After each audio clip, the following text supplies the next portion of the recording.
Hi friends, నా పేరు అనుమ.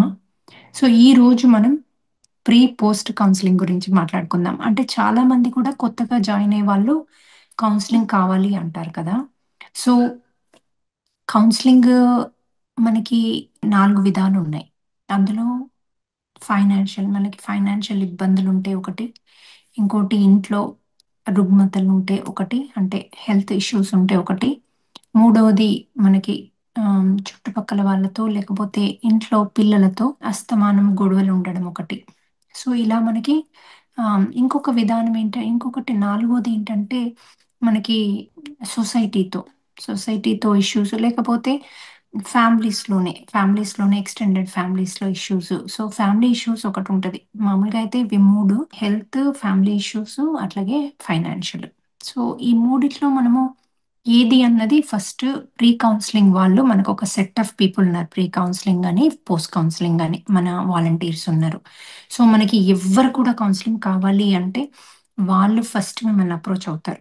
Even though మీరు మాతో కావాలి అంటారు కొంతమంది. అసలు ఎవ్వరితో మాట్లాడము అంటారు. కానీ ప్రీ కౌన్సెలింగ్ చేయకుండా నాకివ్వడం అన్నది కష్టమవుతది. ఎందుకంటే చాలా లాంగర్ అవుతది. మళ్ళీ మీతో కొన్ని అదొద్దు, ఇదొద్దు అని నాకు చెప్పాల్సొస్తది. దాని బదులు మీకు ప్రీ కౌన్సెలింగ్ ఉంటే వాళ్ళు క్లారిటీగా ఏం మాట్లాడాలి, ఎలా మాట్లాడాలి, అలాగే మీకు ఏ ఇష్యూ ఉంది అని వాళ్ళు డిటర్మైన్ చేస్తారు. ఫర్ ఎగ్జాంపుల్ హెల్త్ ఇష్యూ ఉంది. ఫైనాన్షియల్ ఇష్యూ ఉంది ఎవరికైనా. సో, వాళ్ళేం చెప్తారంటే మీకు సరే ఫైనాన్షియల్ ఉంది. సో, ఇంట్లో ఎలాంటి స్థితి ఉంది ఫైనాన్షియల్ ఉంటే? హస్బెండ్, వైఫ్ ఎలా ఉన్నారు? పిల్లలతో ఎలా ఉన్నారు? సో, ఫైనాన్షియల్ అంటే మీరు డబ్బులిచ్చినయి పోయినియా? లేకపోతే మీరు ఏం కొన్నా కూడా లాస్ అయిందా? ఇలాంటి కొన్ని కర్మ ప్యాటర్న్స్ చూస్తారు. సో, ఇందులో కర్మ ప్యాటర్న్స్ ఒకటుంటది. లేకపోతే మీరు బాగా నెగెటివ్ థింక్ జేయడం వల్ల కూడా ఇది నెగెటివ్ అయ్యే ఛాన్స్ ఉంటది. అది చూస్తారు వాళ్ళు. మూడో ప్యాటర్న్ మనకి ఎర్త్ బౌండ్ స్పిరిట్స్ ఉంటాయి. అంటే చనిపోయిన వాళ్ళు ఇక్కడే భూమి మీదనే ఉంటే మనకంతా నెగెటివ్ జరుగుతుంది. సో, ఆ మూడో ప్యాటర్న్ చూస్తారు. సో, ఈ 3 ప్యాటర్న్స్ చూసి వాళ్ళు అప్రాక్సిమేట్‌గా తెలిసిపోతుంది. అప్పుడు ఈ కౌన్సెలింగ్ వాళ్ళకి. వాళ్ళు నాకు నోట్‌లో ఫైనాన్షియల్, అలాగే ఎర్త్ బౌండ్ స్పిరిట్స్, ఆహ్, ఇంట్లో కూడా డిస్టర్బెన్సెస్ ఉన్నాయి. ఈ మూడే నాకు రాసి పెడతారంతే. సో, నేను వాటిని చూడగానే మళ్ళీ మీతో ఒక 2, 3 క్వెషన్స్ అడుగుతాను. నాకు అర్థమైపోతది. మీరు ఎక్కడ స్ట్రగుల్ అవుతున్నారు? దేనితోని మీకు ఫైనాన్షియల్ లాస్ ఉంది? అంటే ఓవర్ థింకింగ్ వల్ల ఉందా? లేకపోతే కర్మ ఉందా? లేకపోతే ఇదా అని. సో, అది నేను చూసి ఓకే. మీరు మీరు డ్రీమ్‌లో క్వెషన్ అడగాలి. ఆ క్వెషన్ ఏమి అడగాలి? మళ్ళీ నెక్స్ట్ 4పీ రోజుకి ఎన్ని సార్లు చేసుకోవాలి?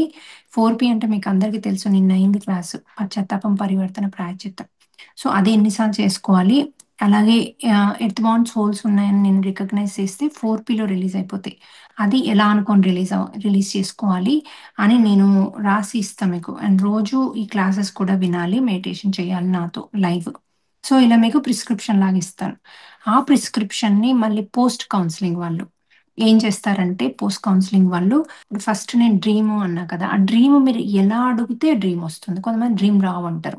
సో, వాళ్ళు మన దగ్గర పిరమిడ్ పిల్లో ఉంది, గద ఉంది. అవి మెత్త కింద పెట్టుకోండి. పెట్టుకుంటే ఆటోమేటిక్‌గా మీకు డ్రీమ్ రావడమే కాదు, గుర్తు కూడా ఉంటాయి. అట్లాగే ఏం అడగాలి? ఇప్పుడు మీరున్న పరిస్థితులకి ఎగ్జాక్ట్‌లీ ఏం అడగాలి? అడిగి పడుకోవాలి. రాత్రి కూడా పడుకునేటప్పుడు మెడిటేషన్ చేసి పడుకోవాలి. ఇదంతా మీకు వాళ్ళు ఎక్స్‌ప్లెయిన్ చేస్తారు.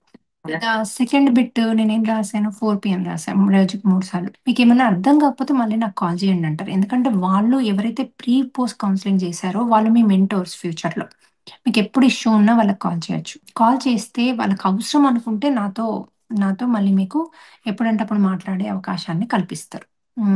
మీరు నన్ను మాట్లాడాలంటే వాళ్ళ త్రూనే రావాలి. వస్తే నాకు ఈజియర్ అవుతది. వాళ్ళకి ఈజియర్ అవుతది. ఎందుకంటే నేను మళ్ళీ మిమ్మల్ని మొత్తం డిగ్ చేసి మాట్లాడడానికి నాకు గంట సమయం అవుతది. అదే పోస్ట్ కౌన్సెలింగ్ ఉంటే నాకు 3, 4 మినిట్స్‌లో ఇష్యూ తెలిసిపోతది. ఈజియర్ అవుతది మనకి. సో, అట్లా నేను ఎక్కువ మందిని అడ్రెస్ చేయొచ్చు. ఎక్కువ మందికి హెల్ప్ చేయొచ్చు నా గంటలో.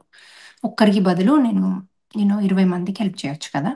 సో, అందుకని ఇలా పోస్ట్ కౌన్సెలింగ్ పెట్టాం. సో, పోస్ట్ కౌన్సెలింగ్‌లో మీకు ఎగ్జాక్ట్‌లీ ఏం చేయాలి? ఇప్పుడు ఎర్త్ బౌండ్ స్పిరిట్స్ ఉన్నాయి. వాళ్ళని ఏం చేస్తే రిలీజ్ అవుతాయి? ఎందుకంటే హస్బెండ్, వైఫ్ కొట్లాడుకుంటున్నారు, లేకపోతే నెగెటివ్ ఉంది ఇంట్లో, బాగా స్ట్రెస్ అవుతున్నారు, నిద్ర పట్టట్లేదు అంటే ఆ చనిపోయిన వాళ్ళు ఇక్కడే ఉన్నారని అర్థం. ఒక్కొక్కసారి ఒక ఇన్సిడెంట్ తర్వాత ఒక ఇన్సిడెంట్ అవుతుంది. ఇప్పుడు మామగారు చనిపోయారనుకోండి, దాని తర్వాత ఒక ఇన్సిడెంట్ తర్వాత ఒక ఇన్సిడెంట్ అవుతుంది. అట్లా అవ్వడం కూడా వాళ్ళు ఇక్కడే ఉండడం వల్ల కూడా మనకు ఆ నెగెటివ్ ఇంపాక్ట్‌తో మన ఇంట్లో ఏది కూడా సవ్యంగా వెళ్ళదు.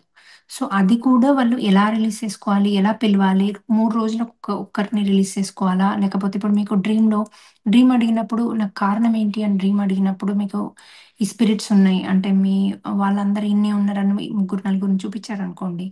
ఆ నలుగురిని ఒక్కసారి పిలిచి పంపడం కంటే ఒక్కొక్కరిని పిలుచుకొని పంపొచ్చు. అది ఈజియర్ యాక్చువల్లీ. సో, ఒక్కొక్క 3 రోజులు ఒక్కొక్కరిని కన్విన్స్ చేస్తూ పంపించేసేయాలి. ఒక 3 రోజులయ్యాక మళ్ళీ ఇంకొకరిని పిలవాలి. ఇలా మనం చేసుకోవడం వల్ల ఏమవుతుందంటే, మన ఇంట్లో శాంతి వచ్చేస్తది. అశాంతి నుంచి శాంతికొచ్చేస్తది. ఒక్కసారి శాంతి, ప్రేమ ఇంట్లో రాగానే మనకు స్లీప్ ప్యాటర్న్ కూడా చేంజ్ అవుతది. మనం మంచిగా హ్యాపీగా పడుకుంటాము. బావుంటది. సో, ఇలా ఇలా ఎవరుంటారు అంటే, ఈ స్పిరిట్స్ ఏంటి? ఎందుకుంటాయి ఇక్కడ అంటే, వాళ్ళని మనం పోనివ్వము. మనం ఏడ్చుకుంటూ "నువ్విక్కడే ఉండాలి, నాతో ఉండాలి" అంటూ ఒకసారి వాళ్ళు చనిపోయాక దాన్ని మనం యాక్సెప్ట్ చేయకుండా వాళ్ళని ఇక్కడే ఉండమంటే వాళ్ళకి తెలీదు. వాళ్ళకి మరణానంతర జీవితం గురించి ఐడియా ఉండదు. కాబట్టి ఇక్కడే ఉండే ఛాన్సెస్ చాలా ఎక్కువుంటాయి. దానివల్ల మన ఇంట్లో అన్ని చేంజెస్ నెగెటివ్స్ అవుతా ఉంటాయి. ఎందుకంటే వాళ్ళు బ్రతికున్నప్పుడు ఫ్రెష్‌గా, హ్యాపీగా ఉంటాము. కానీ చనిపోయాక వాళ్ళ ఆత్మతలానికి వాళ్ళు వెళ్ళిపోవాలి. భూమి మీద ఉండకూడదు. ఉంటే అది మనకు నెగెటివ్ ఇంపాక్ట్ అవుతది. సో, వాళ్ళని మనం పంపించేసేయాలి. అది ఇవన్నీ కూడా వాళ్ళు మీకు మంచిగా ఎక్స్‌ప్లెయిన్ చేసి, ఎలా చేసుకోవాలి, ఏం చేసుకోవాలి ఇదంతా కూడా మీకు ఇవ్వడం జరుగుతుంది. అందుకని మీరు ఒకసారి కౌన్సెలింగు అంటే జనరల్లీ మన వాళ్ళు కౌన్సెలింగ్ చేస్తారు. కానీ ఎవరికైనా కాదు మాకు అనుమానే కావాలి అంటే మీరు బుక్ చేసుకోవచ్చు. కాకపోతే పోస్ట్ కౌన్సెలింగ్ ఉంటుంది. మధ్యలో నేను మాట్లాడతాను. మీకు చెప్తాననమాట. సో, ఈ కౌన్సెలింగ్‌లో వీళ్ళు మొత్తం తీసుకుంటారు మీ డాటా. అసలు ఏమవుతుంది? ఏంటి? మీరు ఎట్లాంటి థింకింగ్‌లో ఉన్నారు ఇంట్ల? ఏ టైప్ ఆఫ్ ఆలోచనలొస్తాయి మీకేదైనా చూస్తే? ఏదన్నా ఇన్సిడెంట్ అయితే కూడా మీరెలా రియాక్ట్ అవుతారు? మీరు ఓవర్ థింక్ చేసి నెగెటివ్‌గా థింక్ చేస్తారా? ఆలోచించి చేసుకుంటారా? ఇదంతా కూడా వాళ్ళు ఇంపాక్ట్ అవుతుందనమాట. దాంతో నాకు చాలా ఈజీ అవుతది. నేను కౌన్సెలింగ్‌లో మీకు ఇది చేసుకోండి అని క్లియర్‌గా చెప్పగలుగుతా. మీకు గూడా ఒకటి 2 వర్డ్స్ మీరు మైండ్‌ని చాలా ప్రశాంతంగా ఉంచుకోండి. ఎక్కువ ఓవర్ థింక్ చేయకూడదు. అలా అంతా క్లియర్‌గా చెప్తామనమాట. సో, ఇది మనకి అండ్ పోస్ట్ కౌన్సెలింగ్స్. సో, ఎవరికి కౌన్సెలింగ్ కావాలన్నా ఒకవేళ కావాలి కంపల్సరీ అంటే మటుకు కంపల్సరీ పోస్ట్ యాక్సెప్ట్ చేయండి ఫ్రెండ్స్. దట్ వే మనకందరికి ఈజీగా అవుతది. హ్మ్. కౌన్సెలింగ్ చేయడం. సో, ఇది హెల్తే కాదు. హెల్త్, మనీ అండ్ మీకు చుట్టుపక్కల వాళ్ళతో ఇష్యూస్ ఉన్నా కూడా ఇది ఈజీగా మనం రిలీజ్ చేసుకోవచ్చు. అది కర్మ కావచ్చు, లేకపోతే ఓవర్ థింకింగ్ కావచ్చు, లేకపోతే ఎర్త్ బౌండ్ స్పిరిట్స్ కావచ్చు. ఈ 3 రీజన్స్‌తో మనము ఒక బాధని అనుభవిస్తాం. సో, ఈ మూడిటిని కూడా రిలీజ్ చేసుకునే టెక్నిక్స్ మన దగ్గరున్నాయి. ఈ మూడిటిని ఎట్లా రిలీజ్ చేసుకోవాలి అన్నది నేను రాసిచ్చాక పోస్ట్ కౌన్సెలింగ్ వాళ్ళు మీకు డీటెయిల్‌గా ఎక్స్‌ప్లెయిన్ చేస్తారు. ఇలా చేసుకోవాలి అని. సో, అయినా కూడా మీకొక 3 వారాల్లో కనుక మీకు రిజల్ట్ అనిపియకపోతే, మీరు మళ్ళీ కౌన్సెలింగ్‌కి సెకండ్ టైమ్‌కి నాకిట్లా చేసుకున్నాను. ఇది ప్రిస్క్రిప్షన్ ఇచ్చారు. ఇలా చేసుకుంటున్నా అని మళ్ళీ మీరు కౌన్సెలింగ్ కోసం అడిగితే, మళ్ళీ ఆ కౌన్సెలింగ్ వాళ్ళు మిమ్మల్ని ఫస్ట్ ఏమేం చేస్తున్నారు? మీకేం ప్రిస్క్రిప్షన్ ఉంది? అంతా క్లారిటీగా తెలుసుకొని, ఎక్కడ మిస్టేక్ చేస్తున్నారు? ఎక్కడ మిస్టేక్ పోతుంది? అన్నది మళ్ళీ మేము చేస్తామనమాట. రీథింక్ చేస్తాం. నేనేం చేస్తా సెకండ్ టైమ్ వస్తే కనుక, మీరు ఎవరైతే కౌన్సిలర్‌గా ఉన్నారో, ఆ అమ్మాయితో నేను మాట్లాడి, ఎందుకోసము అంటే మాకు తెలిసిపోతుంది. దాన్ని బట్టి మళ్ళీ ఇది చేస్తాం. ఓకే. నువ్వు ఇలా చేస్తున్నారమ్మా, అలా కాక ఇలా చేయండి. మీకింకా క్లారిటీ వస్తది. ఇంకా బాగా మీరు క్లీన్ చేసుకోవచ్చు. అట్లా అనమాట. ఓసారి డ్రీమొస్తది. కానీ ఆ డ్రీమ్‌ని మాకు 90% ఆఫ్ ద టైమ్స్ వాళ్ళు సక్సెస్ లేకపోవడానికి, లేకపోతే హ్యాపీ లేకపోవడానికి కారణం డ్రీమొస్తే ఆ డ్రీమ్ పెట్టరు. వాళ్ళ ఓన్‌గా ఇందులో ఏం లేదనుకుంటారు. దాంతో ఏమవుతదంటే డ్రీమొచ్చాక ఒక అధర్మాన్ని మీరు డ్రీమ్‌లో చూసుకుంటే అది మళ్ళీ యాక్టివేట్ అవుతది. సో, అందుకని ఏ అధర్మమైనా డ్రీమొస్తే అందులో ఏది ఎవ్వరు చేసినట్టు కనపడ్డా అది మీరు చేసిందే. సో, అది మీరు గుర్తుపట్టి ఆటోమేటిక్‌గా దానికి మీరు 4 పీలో సారీ చెప్పుకోవాలి. చెప్పుకోకపోతే గనుక అది యాక్టివేట్ అవుతది. సో, ఇంకెక్కువ వరస్ట్ అయ్యే ఛాన్స్ ఉంది. అందుకని మీరు చాలా జాగ్రత్తగా ప్రిసైజ్‌గా పట్టుకోండి. ఒకవేళ మీకు వరస్ట్ అయినట్టు అనిపించినా ఇది వర్క్ అవ్వలేదనిపించినా ఇమ్మీడియేట్ కాల్ చేయండి. సేమ్ పర్సన్‌కి ఎవరైతే మీకు పోస్ట్ కౌన్సెలింగ్ ఇచ్చారో వాళ్ళకి కాల్ చేస్తే, వాళ్ళు ఇమ్మీడియేట్‌గా నన్ను కూడా అప్రోచ్ అయితారు. లేకపోతే వాళ్ళకే తెలిసిపోతుంది ఆడ మిస్టేక్ ఏంటి అని.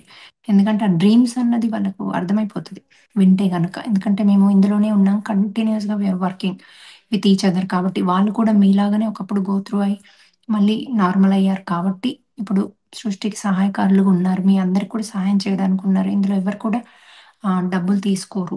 కాకపోతే ఓసారి కౌన్సెలింగ్‌కి మీరు డొనేషన్ ఇస్తాను అనుకుంటే ఇయ్యొచ్చు. ఎందుకంటే ఎక్కడైనా ఎవరి దగ్గరైనా ఊరికే తీసుకోవడం కరెక్ట్ కాదు. సో, మనము 'వే టు మోక్ష' కనుక మీరేమన్నా డొనేట్ చేద్దాం అనుకుంటే ఆ మనీ 10 మందికి యూజ్ అవుతది. ఆ మనీ హీలింగ్‌కి యూజ్ అవుతది. దాంతో మీకు మీరేదిస్తే అదొస్తుంది. సో, మీకు మళ్ళీ హీలింగ్ బ్యాక్ ఒస్తది. కాదు మీకు డబ్బుల ఇష్యూ ఉంది. ఇక్కడ మీరు డొనేట్ చేయడం వల్ల మీకు ఆటోమేటిక్‌గా మనీ కూడా క్లియరెన్స్ ఒస్తది. సో, ఇప్పుడు మీకు మనీ ఇష్యూ ఉంటే డెఫినైట్‌లీ మంత్లీ ఎయండి. రూ. 50 పర్లేదు, $50 పర్వాలేదు. డస్ నాట్ మ్యాటర్ ఎంత అని. కానీ ఎవ్రీ మంత్ ఎయడం వల్ల మీకు ఫైనాన్షియల్ బెటర్ అవుతది. సో, ఇవన్నీ కూడా మాకు ప్రూవెన్. అంటే మనకి పాస్ట్‌లో పనిచేసాయి ఇవన్నీ. మనం చెప్పేటివన్నీ. అందుకని మనం ఇలా చేయండి అని చెప్తున్నామనమాట.